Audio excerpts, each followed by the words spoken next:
Hey Ginger, is Blue Protocol worth it? Hello everybody, that's what we're going to be exploring in today's video. Now, this review probably is going to be a little bit slightly on the biased end.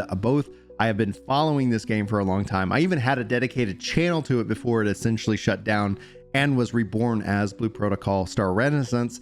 And I finally got to sit down and play it, and I get to share my experience with you guys. In fact, I did a live stream here this past weekend for a little bit, and my time with the game has really felt great. Now, as somebody who has played the Japanese version way back in the day now, and playing this version, there are some real big differences that you feel pretty much immediately, especially in some of the characters. But I thought I'd sit down today, really give you guys my thoughts on this game, because also if you've been following my content for any period of time, you'll know that I am not a big mobile gamer. I don't play games on my cell phone, but I do know that that is a huge market and one that is hungry for these kind of games. The beauty of this, it's also on PC, and I honestly wonder if this game does find a community, if it does find its success, if we will see it kind of roll out to other places as well. Time will ultimately tell, but I want to give you guys my thoughts about my time with the game so far, why I think it is at least worth checking out,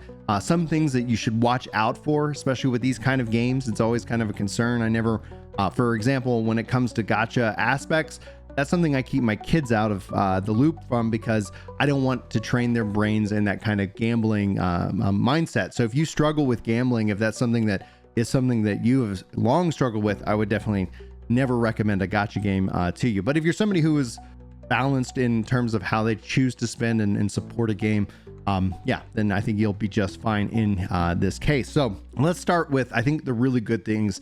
And for those of you who have not seen this game, it's gorgeous. It was gorgeous back when I played it on the Japanese servers. It's gorgeous today, both in terms of character creation, just the base options they give you. Like if you just pull up the character creator and you're just going to go and look at each and every one of the options, they give you a really great choice of character designs, and then you can tweak and custom it from there. I honestly could see people spending countless hours making their character the way that they want, and the cel-shaded anime style that they deliver, I think, is one of the things that really stands out visually with the game, and it translates wonderfully into the combat and into the overall world, and I love it. I think essentially one of the things when playing it, especially that I'm somebody who likes to play on controller, feels very comfortable. There is a learning curve to it, because namely, if anybody has ever used kind of a base controller, it feels like they've got their B button. If you look at the traditional controllers here, that's like your confirm. X is kind of also like a confirm or jump, and A ends up being cancel. So I think when I started out, it's easy to forget that, and so I've canceled out of a screen or two on accident. But spending the time with it, it gets very comfortable and easy to use, and that translates really well into the combat. Now, I chose to play an ice frost mage in this case, and I love how this class already plays. I love that I feel like I can level up endless things, from my weapons to my skills to my character. And obviously, I think one of the things they do is they get you invested in that system by just flooding you with XP right out the gate. I'm sure that there's going to be a time where all of a sudden that grind really does start to feel like a grind. But all in all, it felt like I was just getting fast tracked as I played through the tutorial quests, the kind of opening bosses and more. But one of the things I really do is I feel they've tightened up combat, and maybe this is just because I'm not playing on a Japanese server through a VPN. That in and of itself did have an impact. You did feel a little bit of lag. It was doable, but here, having a very, very low ping, the world felt responsive. Obviously, this feels more of that theme park kind of design, where it's going to take you from place to place. Enemies die fairly easily so far. I haven't felt like I've met an enemy that's going to give me a massive amount of challenge, but I do think that is coming. So the early parts of the game don't necessarily feel very challenging, but also that ties right into the bosses. So we've been able to fight a couple of bosses so far. The boss fights are interesting. The mechanics are there. You can start to see indicators, and it is something that I think is well presented and fun. And that's actually where I started to feel some of the challenge. The fact is that was the first time I had to use a healing item, which tells me the base game, the kind of exploring the quests, doesn't necessarily seem to give you that. The boss fight though, and that might end up proving to be a little bit of a challenge for players out there, but when it goes and has that kind of big contrasting jump, but maybe it's also the class that I'm playing. So varying classes probably going to have different experiences. And that's one of the big changes that they've made from the Japanese version. They have changed up the classes. They've broken them out. There's actually more to choose from at the start. Now, one of the classes like that they had in the Japanese version, which was kind of like this giant mace cannon class, that's not here. And I do wonder if we're going to see them roll out more classes as the game progresses. That's a really good way of getting people reinterested in the game, is by introducing new ways that you can play it. Those do take a lot of work, and being that the work's done, I could easily see that being brought in. But that was one clear change. Obviously, some of the characters have changed as well. It seems like some of the narrative has changed, but I did a lot of skipping of the narrative on stream. A, not to ruin anybody's story who's interested in it, but B, I'm more interested in checking out the story once I can actually complete the game, because this is, again, the closed beta. Now, I also was given access prior to the closed beta, so I got to spend a little bit of time, and it's really cool to see how the version that I originally got to play has evolved to this even closed beta, and the quality has gone up dramatically. And so, yeah, they're going to keep working on this game, and it doesn't seem like it's going to be that much longer until it releases on to everybody. Now, when it comes to, is it worth it? Like, the concept of worth is easily defined to me by $1 of hour of joy. So if a game like is $60, I would hope that I'm going to get 60 hours of joy. Now, that scale differs depending on the game and the quality. Everybody's going to have their own scale, so you're going to have to figure out what your scale is. But as just a general base rule, that is kind of what I go off of. And that's where a free-to-play game can immediately feel very worthwhile to try. So when we think of a free-to-play game, and I really wish that all games would be buy-to-play, that's just my personal bias, but this is the world we live in, so there's no kind of escaping that route. But a free-to-play game it's basically free to try, free to start aspect. It also removes the amount of money that they can make off of you, where a traditional game, you buy it, and then that's the relationship with the customer. These games, especially as games as a service, tend to live on and can actually extract more money out of you. So you got to be very careful about how you spend and choose to spend your money, and just make, I would say encourage you to have a budget for your life. That can include games. Like, I go to Vegas probably every 10 years or something like that, and I always anticipate that I'm going to donate $300, and that is my donation to the city of Vegas once a decade, right?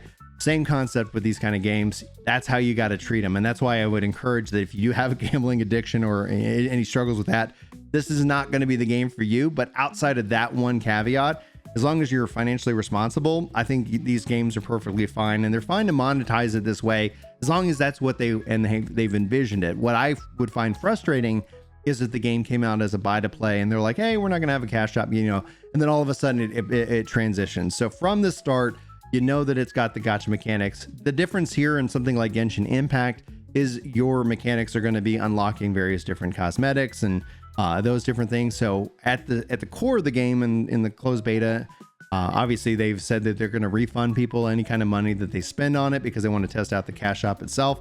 I for one have not done that. I have not felt like I've needed to do that. And that's the other thing that I look at in terms of whenever playing these kind of games, is that doesn't make me feel like I have to spend money in order to keep ahead or order to keep pace with the whales, because there's always going to be whales. Now, I don't feel like that at this time, but these are the things that kind of evolve over time. The real review about an MMO in terms of its worth is going to be like, what does it look like in 3 months? What does it look like in 6 months?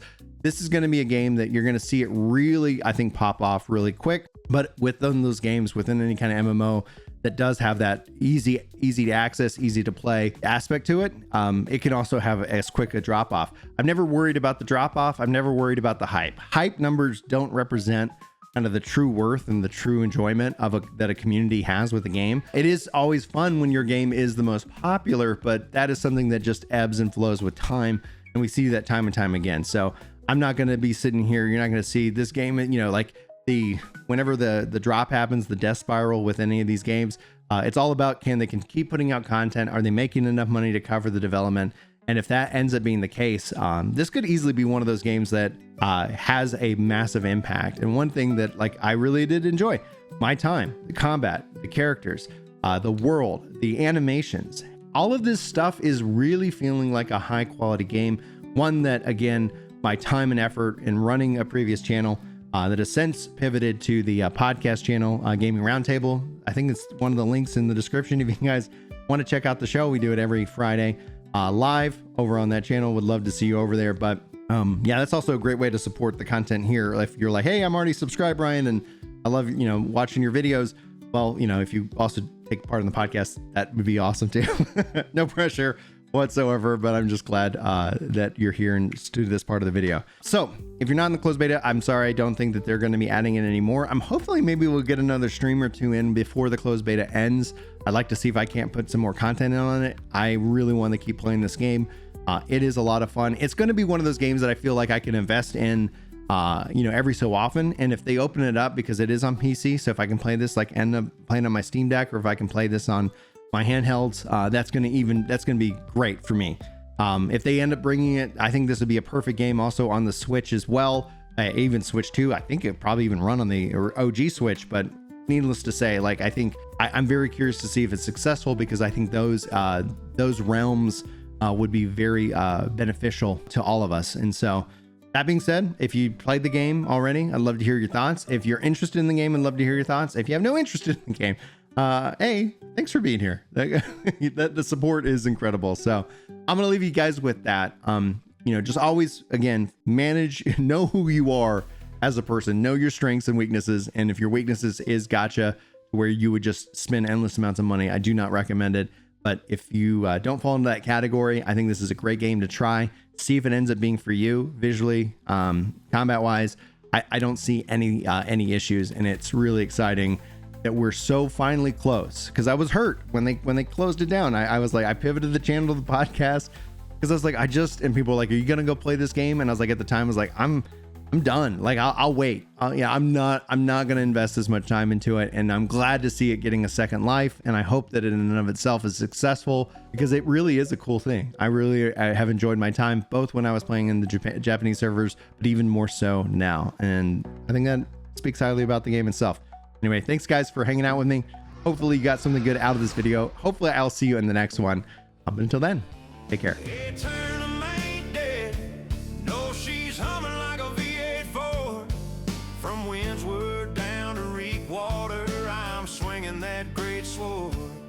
They said, boy, she's done, but I just smiled instead, 'cause this world keeps on turning.